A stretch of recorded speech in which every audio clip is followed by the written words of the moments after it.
In the tapestry of our lives, there are moments that define us, choices that shape our destiny, and preparations that determine our ultimate success.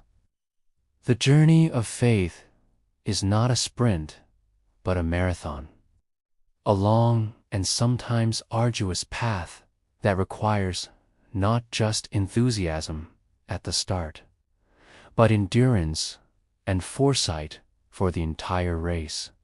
Consider the story of 10 virgins, a powerful parable that speaks to the very heart of what it means to be ready, to be vigilant, and to be wise in the ways of the Spirit.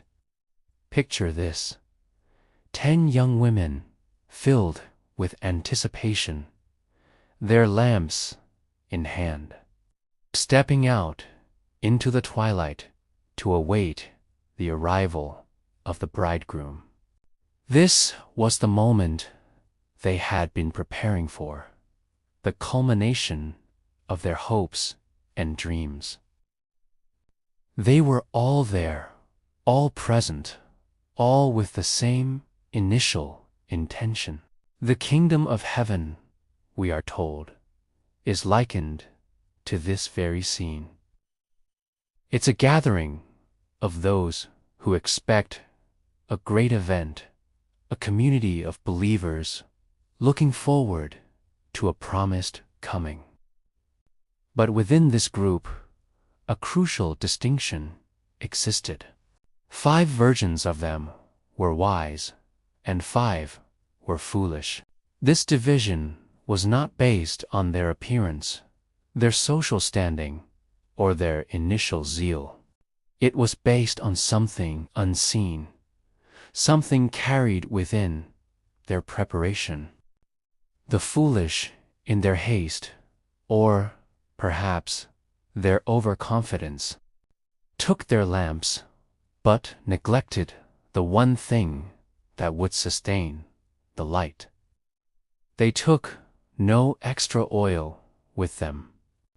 They had the vessel, the wick, the initial flame, but they lacked the foresight for a long wait. They assumed the journey would be short, the arrival swift. Their preparation was superficial, sufficient only for the immediate moment. In contrast, the wise demonstrated a deeper understanding of the task at hand. They took their lamps, shining brightly for all to see, but they also carried a reserve. They took oil in their vessels along with their lamps. They understood that readiness is not a one-time act, but a continuous state of being. They prepared not just for the best-case scenario, but for the possibility of a delay, for the unpredictable nature of the wait. Their wisdom was in their foresight, their diligence, and their understanding that true readiness requires more than just showing up. As the hours stretched on and the night deepened, a stillness fell over the group. The bridegroom tarried, his arrival delayed beyond their expectations. In this prolonged interval, a natural weariness set in. They all slumbered and slept. The wise and the foolish alike succumbed to the weight of the wait. This tells us that even the most prepared can grow tired. The journey is long, and moments of rest are inevitable.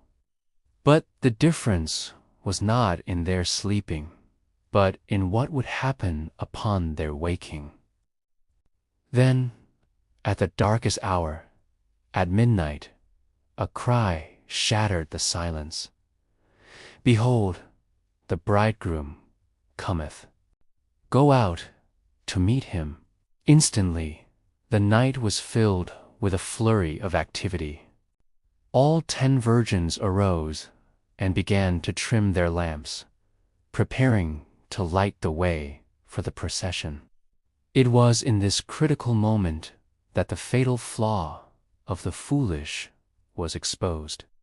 Their lamps sputtered, their flames flickered and died. Panic set in as they turned to their companions, pleading, "Give us of your oil, for our lamps are gone out." Their lack of preparation had left them in darkness at the most crucial time. The response of the wise was not born of selfishness, but of practical necessity and a profound truth. "Not so," they answered, "lest there be not enough for us and you. But go the rather to them that sell, and buy for yourselves." Some things in life-like character, faith, and true spiritual readiness cannot be borrowed or transferred at the last minute. They must be cultivated personally over time. The oil represents this inner preparation, this relationship with the divine, this store of faith and good works that can only be acquired through individual effort and diligence. And so, as the foolish virgins scrambled in the darkness, rushing to find a cellar in the middle of the night, the moment they had been waiting for arrived and passed them by. And they that were ready, the 5 wise virgins whose lamps shone brightly, went in with him to the marriage celebration, and the door was shut. It was a final, decisive act separating those who were prepared from those who were not. Some time later, the other virgins finally returned, their newly purchased oil now useless. They stood before the closed door, their voices filled with desperation as they cried out, "Lord, Lord, open to us." But their plea was met with a heartbreaking reply from within. The bridegroom answered and said, "Verily I say unto you, I know you not." He did not recognize them, not because he had never seen them, but because they were not there when it mattered. They were not part of the procession. Their lamps did not light his way. They had missed the defining moment. This story serves as a timeless and urgent call to action. It compels us to look inward, to examine the state of our own lamps, to ask ourselves if we are carrying enough oil. Therefore, watch. Be vigilant, be prepared, for you know neither the day nor the hour when the Son of Man cometh.